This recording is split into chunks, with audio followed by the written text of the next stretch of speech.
les éclairages publics ont été mis en place pour éviter l'insécurité, les agressions, les vols, etc. À la base, l'éclairage public était fait pour ça. Mais on n'a plus de sous. Donc, on va éteindre les lumières. Mais du coup, il risque d'y avoir à nouveau insécurité, vol, etc.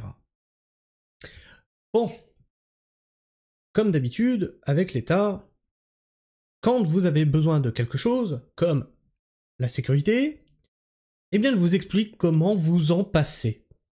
D'accord ? Et puis de toute façon, tout ça n'est qu'un sentiment d'insécurité, bien sûr.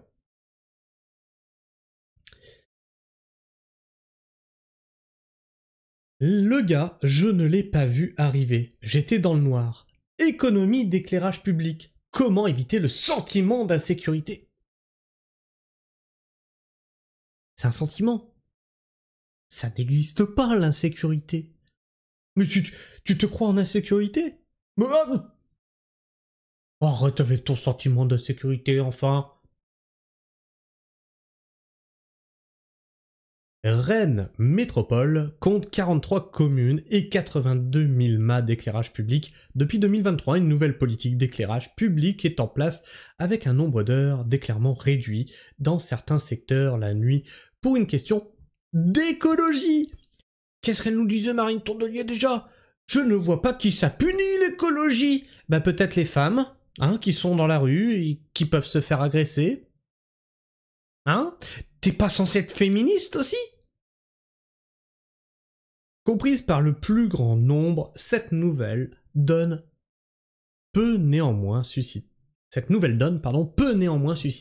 un sentiment d'insécurité. Oui, parce que la vraie insécurité n'existe pas. C'est forcément un sentiment.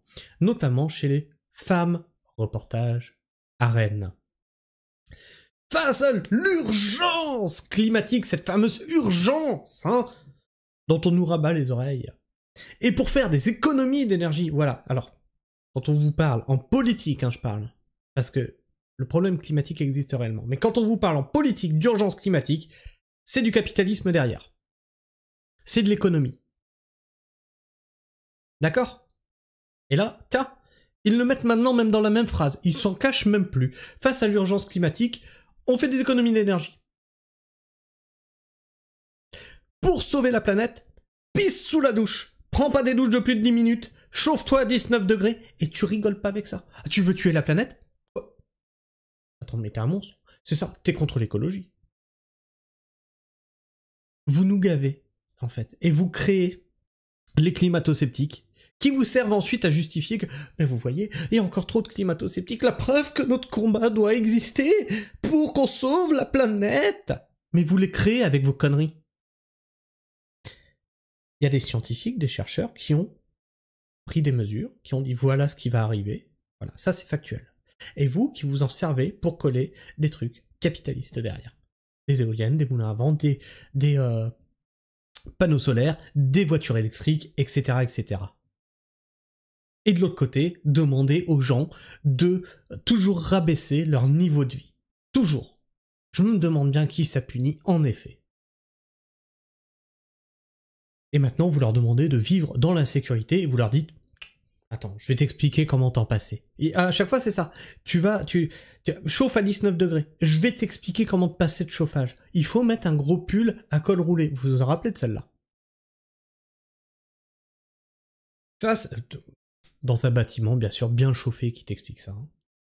Face à l'urgence climatique et pour faire des économies d'énergie, de nombreuses villes bretonnes ont opté pour davantage de sobriété en matière d'éclairage public. On a le loto bingo là. Sobriété, économie, urgence climatique. Rennes Métropole, par exemple, on n'a pas CO2, on n'a pas carbone. Ah, vous avez oublié. Vous auriez pu tout mettre là, on aurait tout eu. Rennes Métropole, par exemple, éteint certains secteurs et rues plus tôt la nuit depuis 2023. Une décision qui ne fait pas forcément l'unanimité, notamment chez les femmes qui craignent les agressions. Allô les féministes ? Oui, mais elles sont aussi écologistes. Alors, les écoféministes ? À l'image de Myriam qui a subi un vol à l'arraché dans une rue mal éclairée à Rennes. Mais non mais c'est un sentiment de vol ! à l'arraché. Le gars, je ne l'ai pas vu arriver, j'étais dans le noir et il est sorti de nulle part. Il est certain que s'il y avait eu plus de lumière, cela ne se serait pas passé. Il faut des trottoirs plus larges. Non, mais c'est ça, mais il faut des trottoirs plus larges. Témoigne-t-elle. Alors, comment éviter le sentiment d'insécurité? Vous voyez, on a un fait, c'est-à-dire un vol, mais c'est un sentiment. Cas de régime d'éclairage public à Rennes. La ville de Rennes est aujourd'hui découpée en 4 régimes d'éclairage public. Le centre-ville qui bénéficie d'un éclairage permanent la nuit et 3 autres secteurs plus résidentiels sans éclairage de minuit à 5h ou de 2h à 5h.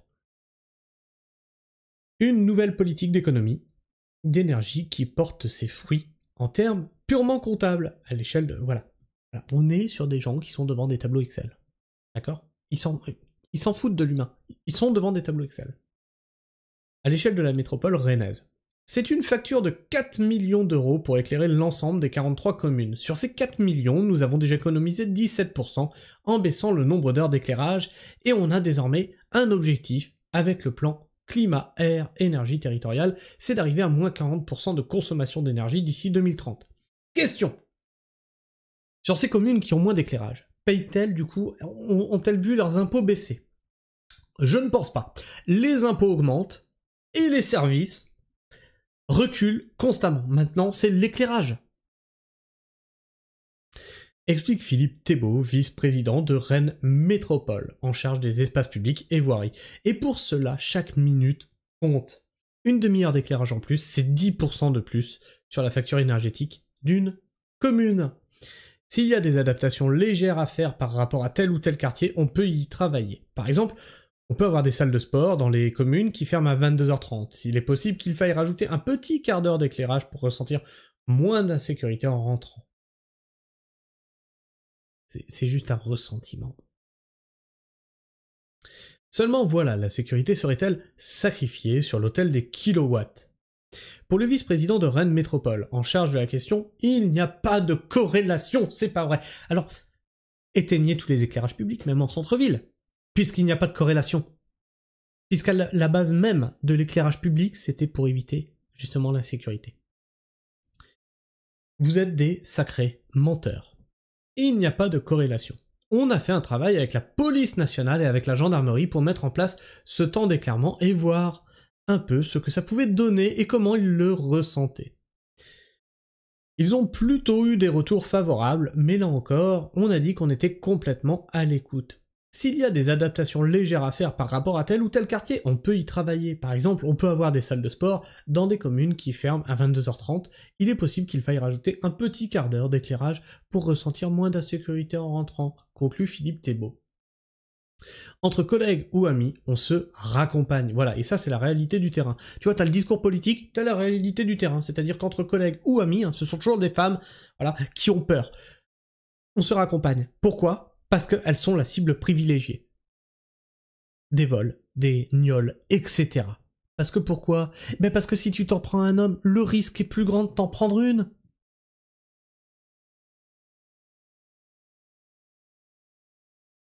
Un sentiment d'insécurité qui peut transparaître sur les réseaux sociaux, où l'on voit fleurir depuis quelques années des groupes, des applis, une communauté de femmes qui se serrent les coudes et apportent conseils et témoignages pour rentrer le soir plus en sécurité.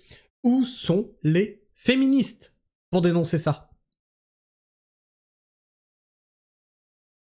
Et dans la rue, beaucoup avouent adopter des stratégies. Maintenant, je ne rentre plus toute seule. Entre collègues ou amis, on se raccompagne jusqu'à l'arrêt de bus, raconte Myriam. Il y a des coursifs sombres où je ne passe pas la nuit.